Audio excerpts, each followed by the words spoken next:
Well, thank you very much. First thing I want to say is how awesome these last 2 days have been. And I mean that in the real sense of the word, in that I'm fully in awe of the brain power that's in this room, and I'm fully in awe of the experience, the person years of experience working on these huge, complex system problems. And I'm really excited about the possibilities. I'm also a little bit worried after Dr. Baker's presentation yesterday, where he said social science might be able to save us. Mark and I have decided that's not true. I've also changed my presentation several times after listening to the presentations over the last couple of days. And I decided what I would like to share with you is just a couple, actually 3 models of ways to think about some of the issues that we've been talking about over the last couple of days. So Aaron Wildofsky, who's one of our heroes around the role of science and information, basically he said, we don't do witchcraft, we don't do politics even, we do science when we're trying to do credible policy. And so this whole idea of, wrong program, wrong slideshow. I'll try and wing this a little bit. One of the first things that we try and think about is, where does credibility in science come from? And we think about credibility, we think about salience, and we think about legitimacy. And those are 3 different ways of thinking about what we're doing. It's not my slideshow. Wrong PowerPoint. So I will wing it. So some people at Harvard are really trying to think about these 3 issues of credibility, that's okay, don't worry about it, credibility, salience, and legitimacy. And credibility is this idea that the science that we do is accountable to other scientists. And so we have peer review and we think about credible science.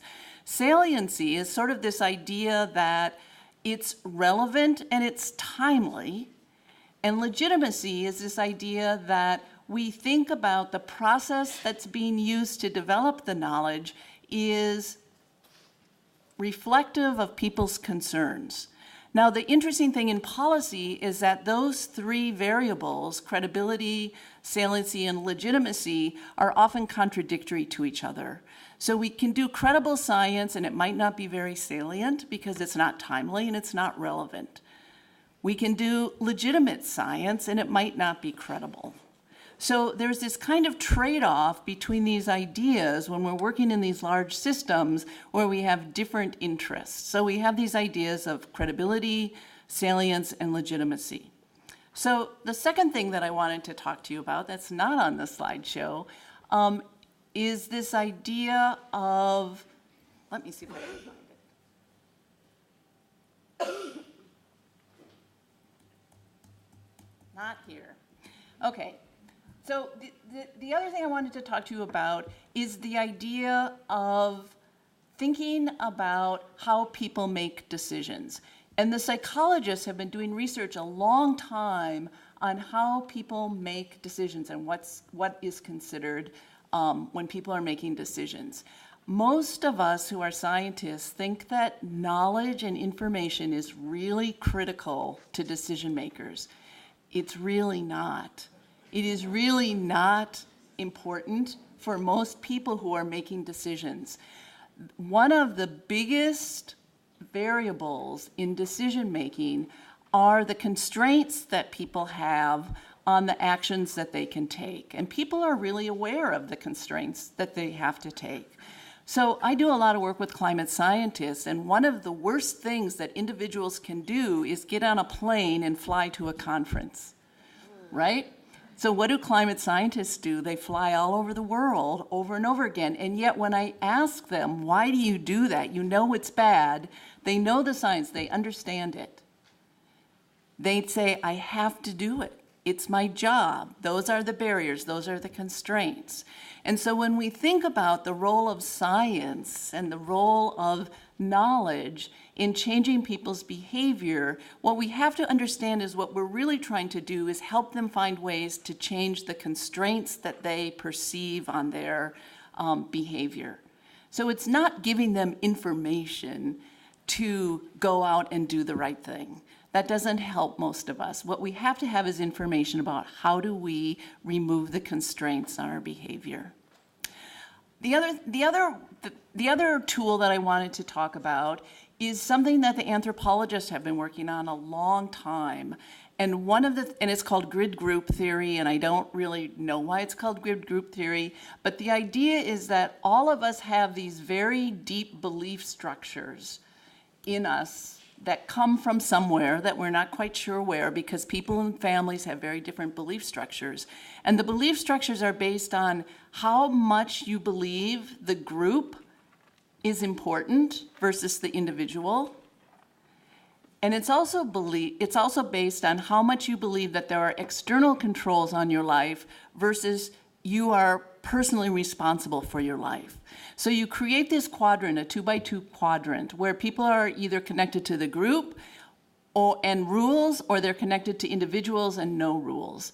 And so we have three really active kinds of approaches and worldviews. And the first is the hierarchist. And this is a person who believes that the group makes the decisions, and the decisions are important, and rules are important, and practices are important. And all of those things that agencies are really good at are in that kind of worldview, is that hierarchical worldview. Opposite in the quadrant are libertarians who believe that individuals are what's important, and no one should be able to tell you what to do, and there aren't any external constraints.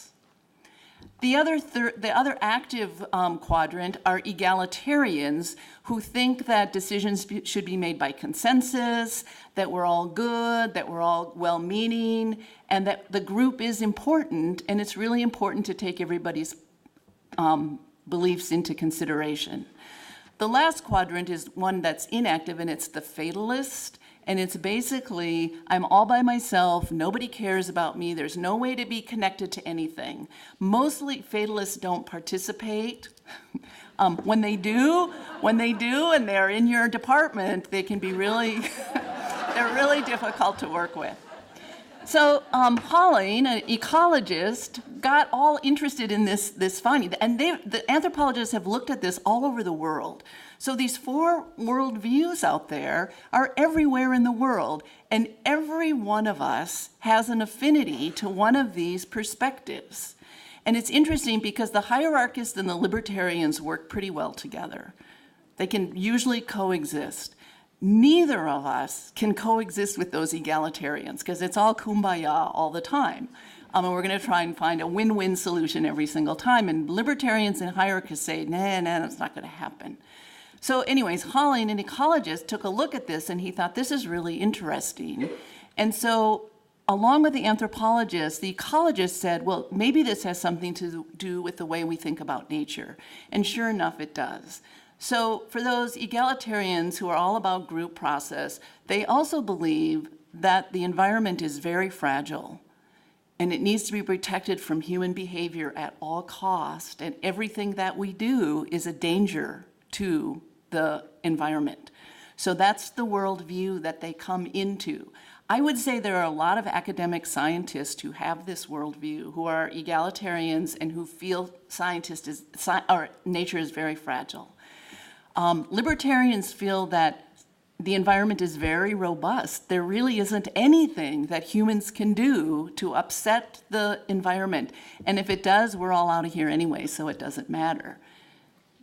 Hierarchists believe that the environment can be managed in that it's somewhat fragile, but we can put sideboards up and we can manage it with rules and processes and procedures. Sound familiar?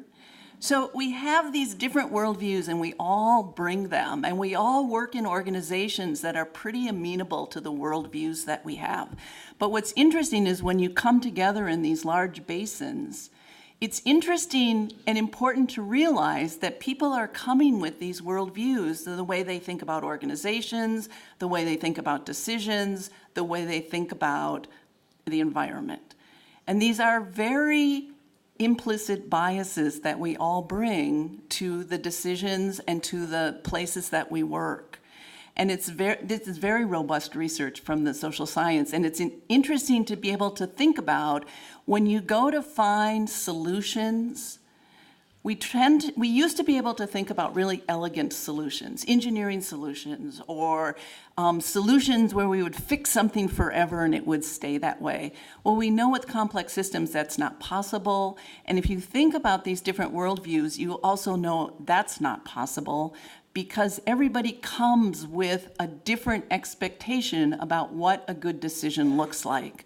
And so there's a group of people around the world who are looking at these things, and we're calling them clumsy solutions. People don't like that idea, but the idea is that you find solutions that really appeal to all three of those active worldviews. What can you give those egalitarians who think that nature is very fragile? What can you give to the hierarchists who believe that if there's rules and processes and procedures and chains of command, that we can manage it? And what do you give to the libertarians who are convinced that I can make money off of this if you just let me alone? How do you balance those three different worldviews? And I know you guys are laughing because you probably have had these conversations in these stakeholder meetings where you're thinking, what the hell are they talking about? Because it's very difficult. These things are ingrained in our heads, and we don't even realize that we have them, except it's really easy to talk to other people who share that worldview, and it's almost impossible to talk with people who don't share that same view. And I wish I would have had some graphics so I could have shared that more with you so you could get a better sense of what it was. But I think that those three ideas, this idea that credibility, legitimacy, and saliency are all important for making decisions, but know that they're often in conflict with each other as you try to move forward with them. And also this idea that we have these different worldviews. The last thing I wanted to talk briefly about was postnormal science, but I don't think I have enough time, do I? Yeah, so I ran out of time. So social science has a lot of theories and approaches out there that are pretty well researched, and they're researched across multiple cultures and across multiple countries. And they're just some ways for us to think about ways that we can use when we're approaching some of these scientific problem-solving situations that we're finding ourselves in these giant basins. Oh, I have 3 minutes. So I can talk to you about a little bit about postnormal science. So the idea with postnormal science is that as the stakes get high and the uncertainty gets high, normal science, in the Thomas Kuhn sense of the word, is really not very useful. And so one of the first things that we do is we move into this idea of professional consultancy. So the IPCC, for example, is a perfect example of professional consultancy where we're bringing all these experts together. And as someone mentioned earlier, I think it was the other Denise in the room, said this consensus by all of these egalitarian scientists, this is a real sign that we have some agreement on this science. We don't really have agreement on social science. I mean, we really don't understand climate science yet, but we have this consensus in this professional consultancy role. If you go even further out on the uncertainty and stake issues, we get to a place where we're looking at postnormal science. And in postnormal science, the real difference there is that we extend the peer group, the people who make decisions about whether or not the science is credible, legitimate, and salient to other people, to other scientists, to other stakeholders.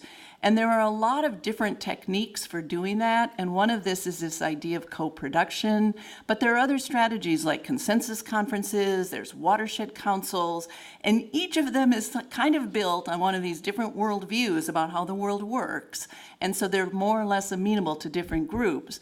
But there are different strategies out there that social scientists are looking at, that they're introducing, that they're comparing across different environmental problems. And so that would be another possible technique to be thinking about what that post-normal science looks like in a world that's filled with uncertainty. And we've talked a lot about uncertainty here, but let's talk about ignorance as well as uncertainty. There are just a lot of things that we don't know. And to be able to say that as scientists puts us in a sort of different realm of uncertainty. So I think that's all I have to say. Thanks.